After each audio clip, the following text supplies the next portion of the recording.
ये वालिद साहब का स्टॉल है, अखबारों का और फ्रूट का काम है। मुश्किल से ही चलता है निज़ाम, बहुत मुश्किल से, महंगाई क्योंकि बहुत है।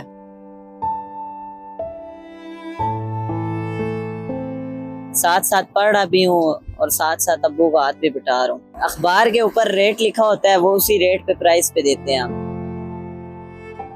नहीं, कोई नहीं करता इधर मदद, सारे अपने बारे में सोचते हैं। सीडीए वाले भी आते हैं अक्सर, वो काफ़ी हमारा फ्रूट ख़राब करते हैं। अस्सलाम वालेकुम, सच डिजिटल से मैं हूं नवीद अली खान।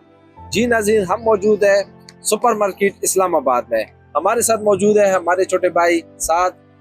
नाज़रीन, लम्हा फ़िक्रिया है, जिस उम्र में बच्चे ने पढ़ना है उस उम्र में ये रोज़गार की तलाश में है। हम इनसे जानेंगे ऐसी क्या वजूहात है जिस वजह से ये बच्चा रोड पे आके अखबार सेल करने पे मजबूर हुआ है। आइए हमारे साथ रहिएगा। अस्सलाम वालेकुम। वालेकुम अस्सलाम। जी भाई, ऐसे क्या मजबूरी है कि आप इस दौर में, आपकी एज पढ़ाई लिखाई की उम्र है, लेकिन इस उम्र में आप यहाँ मजदूरी की तलाश में हैं? ऐसे क्या मसला है? बस महंगाई बहुत है, हुकूमत ने इतनी महंगाई कर दी है, तो जिसकी वजह से घर के 5 अफराद, हर घर में 5 अफराद हैं। अगर वो सारे मेहनत मजदूरी ना करें तो घर का निज़ाम नहीं चलता। तो आपके घर में कितने अफराद हैं? हमारे घर में 7 अफराद हैं। तो इसमें रोजगार कितने बंदे कर रहे हैं? 2 बंदे। तो उसमें कौन, आप हैं और वालिद साहब है। तो वालिद साहब क्या करते हैं? वालिद साहब, ये वालिद साहब का स्टॉल है, अखबारों का और फ्रूट का काम है। अच्छा, फ्रूट का। तो आपकी आमदन इतनी हो जाती है कि आपके घर के निज़ाम चल जाते हैं? मुश्किल से ही चलता है निज़ाम, बहुत मुश्किल से, महंगाई क्योंकि बहुत है। आपने पढ़ाई की है? मैं पढ़ाई कर रहा हूँ, मैट्रिक में हूँ जी। तो साथ साथ पढ़ रहा भी हूँ और साथ साथ अब्बू का हाथ भी बिठा रहा हूँ। तो आपको इस बार तकलीफ नहीं हो रही? आप साथ में पढ़ाई भी कर रहे हैं, यहाँ पे भी टाइम दे रहे हैं, घर को भी संभाल रहे हैं। तकलीफ तो हो रही है, बस फिर अब क्या करें, मजबूरी है। जी नाजरीन, आप देख रहे हैं कि इस दौर में जहाँ पे बच्चों को पढ़ाया लिखाया जाता है, बजाय इसको टाइम दे के इसकी एजुकेशन पे फोकस किया जाए, ये सब कुछ छोड़ के अपने घर को, अपने मामलात को यहाँ संभाल रहा है। साथ हमें ये बताइएगा, यहाँ पे इतने सारे लोग आते हैं, काफ़ी अच्छी फैमिली से भी आते हैं, कोई एक ऐसा जो आपकी मदद करना चाह रहा हो या आपकी मदद की हो? बहुत मुश्किल है। अभी जो भी लोग आते हैं, हर कोई अपने बारे में सोचता है। वो तो कहते हैं कि हमें अखबार भी फ्री मिल जाए। इस तरह लोग, इस तरह की अब हालात आ गए हैं, और लोग इतने अमीर हैं वो भी नहीं सोचते इस बारे में। तो आप एक अखबार कितने का दे रहे हैं? अखबार के ऊपर रेट लिखा होता है, वो उसी रेट पे प्राइस पे देते हैं हम। तो मतलब यहाँ तक कि अब लोग आपसे फ्री अखबार भी मांगते हैं, ये नहीं कि आप पे रहम खाएं कि ये बच्चा इस हालत में बैठा हुआ है, बजाय इसके कि आपकी मदद करें, उल्टा आपको कहते हैं कि हमें अखबार फ्री में दो। जी, वो तो कई लोग आते हैं, इधर ही बैठते हैं, अखबार पढ़ के तो फिर चले जाते हैं। इससे हमें पैसे थोड़ी मिलते हैं। जो जिनको अखबार लेनी होती है वो लेते हैं, वो जाते हैं, मगर ज़्यादातर लोग आते हैं, वो इधर ही बैठ के पढ़ते हैं और चले जाते हैं। तो जो बैठ के पढ़े जाते हैं वो कोई आपको उजरत नहीं देते इस चीज़ की? नहीं, वो नहीं देते, उनको कहो तो आगे से बहस करते हैं। जी नाजरीन, आप सुन रहे हैं साथ की बातें। मुझे बहुत हैरानगी हो रही है उन लोगों पे कि जो यहाँ आके फ्री के अखबार तो पढ़ सकते हैं, लेकिन इस बच्चे की मदद नहीं कर सकते। एक अखबार की कीमत ज़्यादा से ज़्यादा 50 रुपए होगी। आपके लिए वो 50 रुपए कुछ नहीं, लेकिन इस बच्चे के लिए वो बहुत कुछ है। जैसे कि हम बैठे हैं, अखबार पढ़ लेंगे, चले जाएंगे, तो ये इसका रोज़गार कैसे चलेगा? बराए मेहरबानी उन सब से मेरी दरख्वास्त है जो यहाँ आते हैं फ्री के अखबार पढ़ने, बराए खुदा का नाम लें, रोज़ रमज़ान का बबरकत महीना है, इस बच्चे पे रहम करें।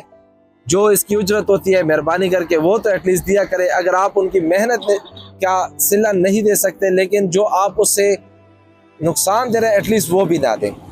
तो जैसे कि साथ आप जानते हैं कि ईद आने वाली है कल परसों में, तो आपने कोई शॉपिंग वॉपिंग की है इसमें? शॉपिंग तो अभी तक नहीं की, खाली एक सूट लिया है बस, अभी तक वही लिया, वो भी सिलवाना है अभी। तो आपके जो बाकी घर के अफराद हैं उनमें किसी ने शॉपिंग की है? उनमें भी किसी ने नहीं की। ऐसा क्यों नहीं की शॉपिंग? वालिद साहब कह रहे हैं आपको भी लेके दूंगा 2-3 दिन तक। परसों ईद है, टाइम तो इतना नहीं है, क्या ऐसी वजह है? या वालिद साहब के पास पैसे नहीं है, वो वैसे ही आपको शायद बता रहे हो?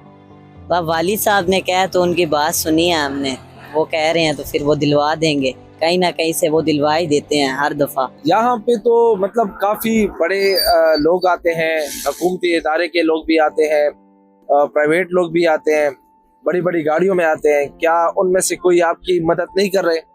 नहीं, कोई नहीं करता इधर मदद, सारे अपने बारे में सोचते हैं। ये रमज़ान का बबरकत महीना है, कोई पैकेज आपको दिया हो, कोई और हेल्प की हो? नहीं, बहुत मुश्किल, नहीं कर हेल्प करते कोई लोग, बहुत कम। तो आप क्या कहना चाहेंगे, आप कोई अपील करना चाहेंगे आवाम से? मैं आवाम से यही अपील करूंगा कि हमें या जॉब दे दें या सरकारी जॉब दे दें। सीडीए वाले भी आते हैं अक्सर, वो काफ़ी हमारा फ्रूट ख़राब करते हैं, उठा के ले जाते हैं। इस दफ़ा रमज़ान में भी 2 दफ़ा हमारा फ्रूट लेके गए हैं, कम से कम 50-60 हज़ार का नुकसान करके गए हैं, जिसकी वजह से अभी रमज़ान में हमारा सारा मुनाफा अबू पे कर्ज चढ़ गया है, जिसकी वजह से। तो इसी वजह से थोड़ा सा हुकूमत को भी चाहिए कि इनको थोड़ा सा रोकें, क्योंकि रमज़ान में गरीब बंदा क्या करे। अगर हमें गैर कानूनी हमने लगाया हुआ है तो हमें नौकरियां दे देना, फिर हम जायज़ तरीके से हम कमाएं। जी नाज़रीन, ये थी हमारे साथ मौजूद हैं, इनकी बातें आपने सुनी। यकीन करें कि मेरा दिल खून के आंसू रो रहा है।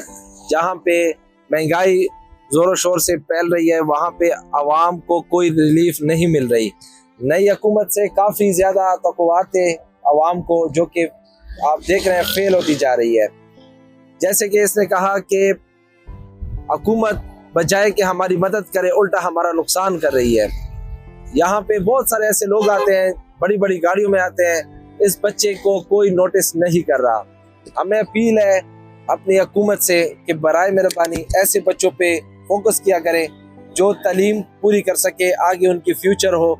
अगर ये आज यहाँ बैठा है तो ये हुकूमत की नाअहली का सबब है। हम उम्मीद रखते हैं कि आने वाले वक्तों में ये हालात संभल जाए। हमें सोचना चाहिए, आज इसका फ्यूचर ये है, कल को हमारे बच्चे भी इसी तरह रोडों पे होंगे। ये लम्हा फिक्रिया है हम सब के लिए।